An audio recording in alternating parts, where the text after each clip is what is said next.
Hi everyone, welcome back to Stamp with Anna, and welcome to Make It Monday.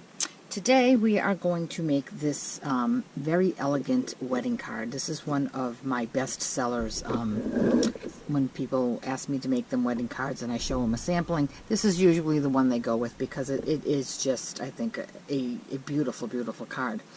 What we need to make this is the Bloomin' Hearts Thinlits dies. It has a very intricate heart and little flowers, large flower and a small flower.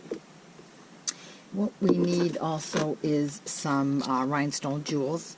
We're going to use the 3 different sizes, the small, medium, and the large. And for paper, we need thick whisper white. This is cut at 8.5 by 5.5, scored at 4 1/4. We need 2 pieces of whisper white, one cut at 3 7/8 by 5 1/8, another one cut 4 by 5 1/4, and we also need a scrap piece of whisper white so that we can do some die cutting with. For dimensionals, excuse me, you need the regular dimensionals and the brand new mini dimensionals. They just work out so well for the small little flowers. Excuse me. For ribbon, I used some white satin ribbon. This is retired. However, any white satin ribbon will be just fine for this. And I highly recommend a fine tip glue pen, some Wink of Stella, and this little gadget here, this brush that will help you with the intricate dies. So let's get started here. The first thing we need to do is die cut our heart. And for that, I'm going to use the Big Shot. Now my sandwich here is my bottom plate, my precision plate. Need my paper. Here's my scrap paper. I'm going to position my heart and then each one of my flowers. I think they should all fit there. Might be a tight squeeze, but I had this piece of scrap paper and I really wanted to be able to use it. Oh, I think that's going to work. And then I'm going to put another magnetic plate. Remember, when using the precision plate, that counts as your bottom acrylic. So you're just going to put one acrylic plate. And then you're going to send that on through. Now, what I always tell my customers when they're working on a intricate die, before they take the paper off the die, just give it a flip over and make sure that you got a nice crisp cut. Like you can see right here, that might be a little tricky to dislodge. So I'm just going to run that through again, just to make sure that, whoops, sorry about that, just to make sure that it goes all the way through. This time when I turn it over, I can see that everything is die cut beautifully. So I'm going to get that out of the way. Now I'm going to bring in this foam pad with this brush, and it works just so beautifully. You just run this over your dies. You don't really need it for the little flowers. Those pop out nicely. It's going to get right in there, and when you peel this off, you're going to see that almost everything pops right out.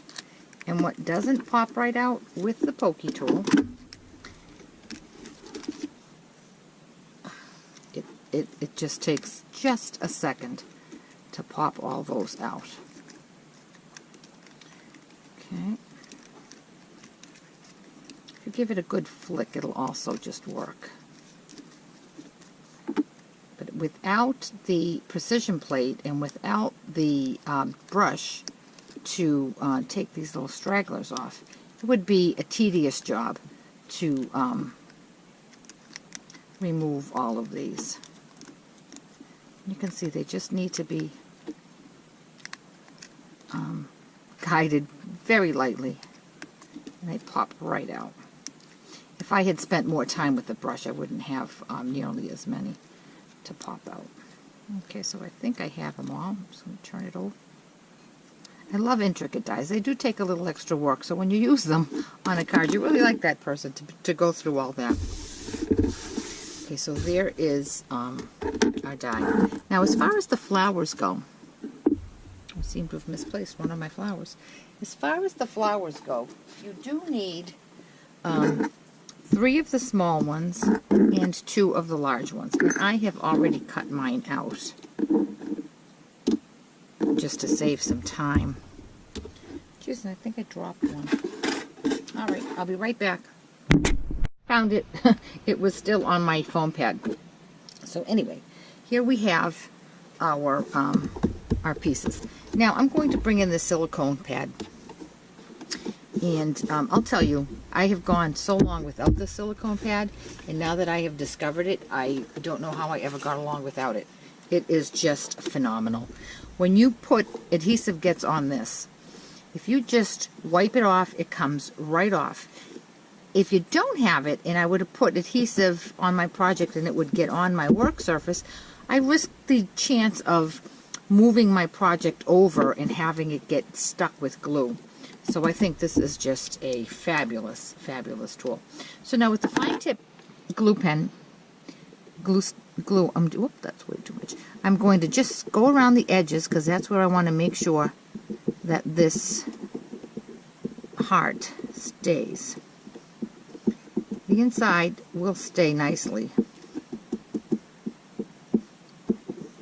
So you just need a tiny bit here and there, but you do want to make sure you have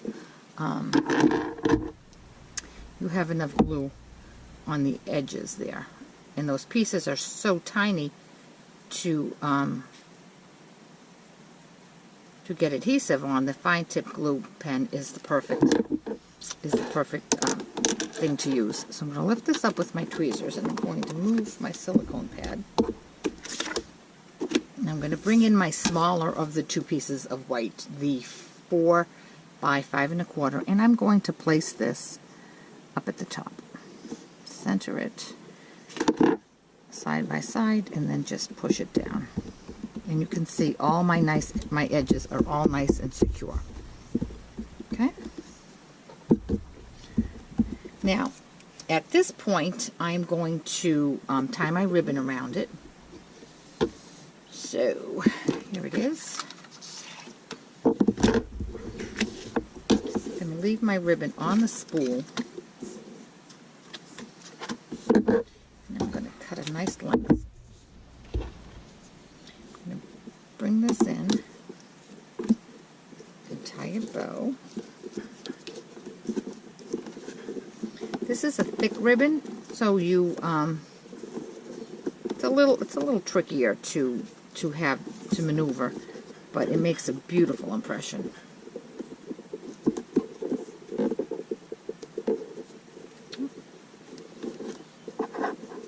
I have to have my nails done, so they're a little long. I can't get my bow to work beautifully and seamlessly, but here we go.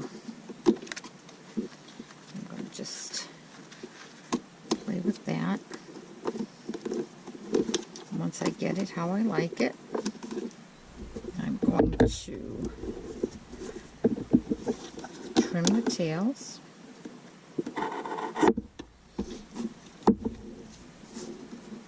With my scissors. Now it's very important that you have a pair of scissors that are especially for your ribbons, and that's why I have a piece of ribbon on this one, so I know that these are the scissors that I only cut ribbon with.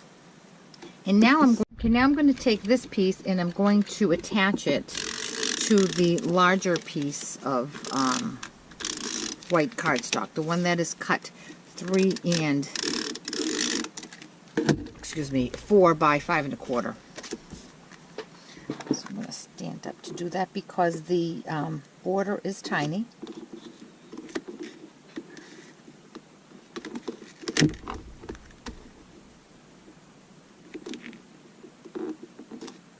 Okay, and now I'm going to attach this to the front of my card.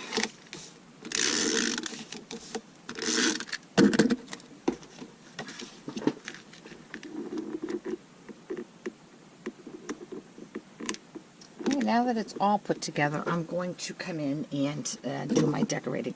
Now I can see that I have a few pieces of adhesive, so I'm going to take my adhesive eraser, which is the best tool out there, and it will just erase any signs of glue. Stampin' Up! Used to carry this. They just discontinued it with this past catalog release, but you can certainly get it at the big box stores, and well worth it. I think they're like $5. Now I'm going to attach my flowers to this. Now you can see where the flowers go clearly. There's 2 large ones and there's 3 small ones. These small ones I'm going to put on using these new mini glue dots that just came out with this catalog. They are phenomenal. Again, I don't know how I lived without them. No longer do we have to cut the big ones to make them fit. Just want to make sure I have this centered right, positioned right. Okay, these are just perfect.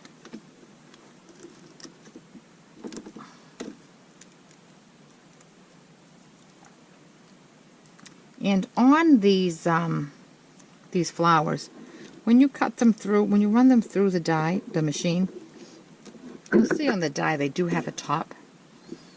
And so it would be helpful if you cut them out and made note of where the top was, so that you can get them on, line them up with the bottom piece quickly. But I didn't do that this time. But you can tell pretty easily because there's a distinct leaf on the flower that will tell you where to line it up. Okay, and now I'm going to use the larger dimensionals for the large flower.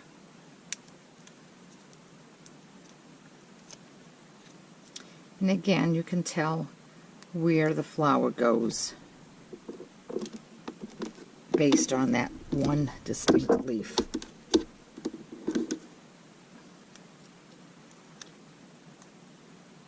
Okay. This one goes. This one goes right there. Okay. Now, because I'm a blingy girl, I'm going to come in with my Wink of Stella, and I don't know if this is going to show up on camera, but I'm just going to run that over all of the flowers.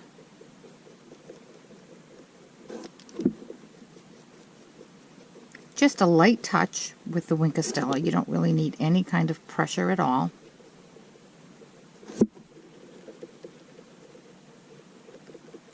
Perfect. Now with my pokey tool, I'm going to attach my jewels. On the large flowers, I'm going to attach the large jewel. And on these flowers, I'm going to attach the medium jewels. And this pokey tool is just perfect. Pokey tool being its non-technical name. The real name is a piercing tool. Okay. Now you'll notice that on the die there are these little dots. They make it a little easier when you have to pop your paper through. If you didn't have that little brush on the foam mat and you didn't have the precision plate, you would use those little spots to poke through and it would peel through. Your paper would peel through. So that's why you have these tiny holes here. I don't particularly care for them, so I'm going to take small jewels and I'm going to scatter them all over this beautiful intricate heart wherever there is a little hole.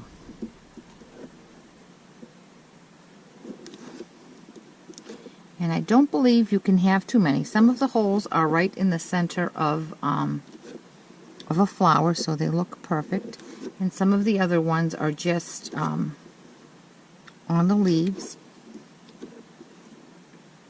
And you really can't have too much bling, especially on a wedding card. Here, oh, there's one more right there.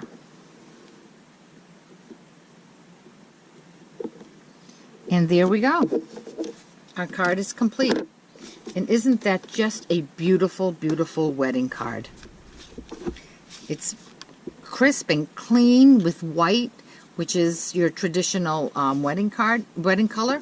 You could certainly do this for a Valentine's Day card. You can make a beautiful red heart. You can do it in gold for a 50th wedding anniversary, and silver for a 25th wedding anniversary, or in any color, just as an I love you card, or I'm thinking of you.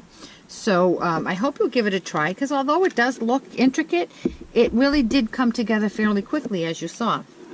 So if you have any questions at all about this card or about any of the products I've used, please contact me through my blog, www.stampwithanna.blogspot.com, and I will get back to you just as soon as I can.